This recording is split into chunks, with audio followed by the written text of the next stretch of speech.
Okay, so this is a Karnataka High Court judgment which says that an interim application, an IA, cannot be refused. It must be adjudicated and it must be taken on record.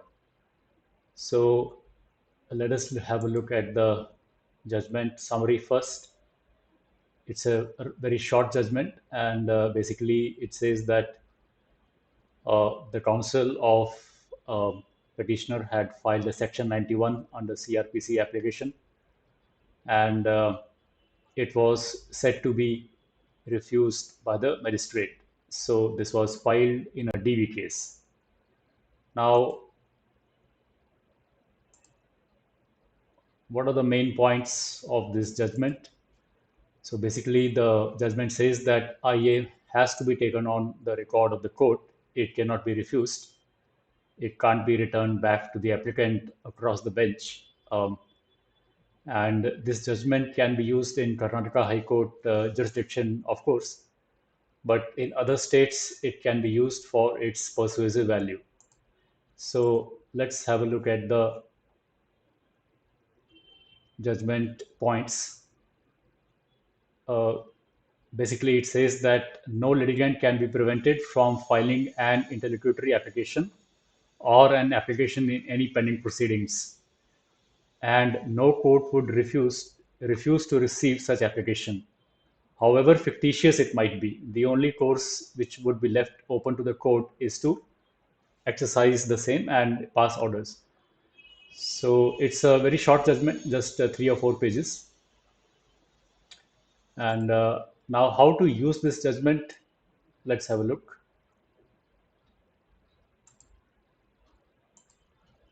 Basically, one can, use this judgment. Take a copy of this PDF, and I will give a link in the description of the video, and file it along with the memo in case one has any fear that the IA may not be taken on the record. And one practical application is one of the fathers whose IA was rejected earlier for interim child custody. He used this judgment the next time, and he was able to get his file his IA in the court. So what happens later on is another matter, but at least the IA was not refused. Now, there is another useful point in the judgment. Basically, if you submit an IA and it is not being taken on the record, then the judgment suggests that you can send it by speed post or RPAD, whatever official mechanism, to the registrar. Let's have a look at that.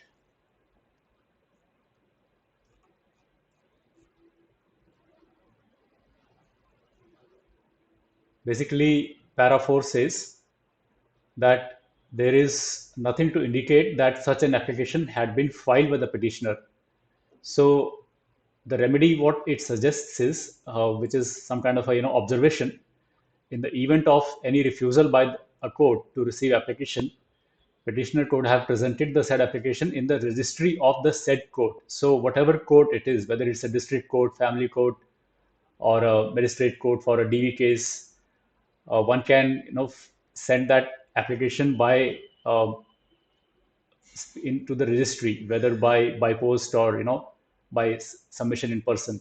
So the whole idea is, one should not run unnecessarily to high court for every small thing.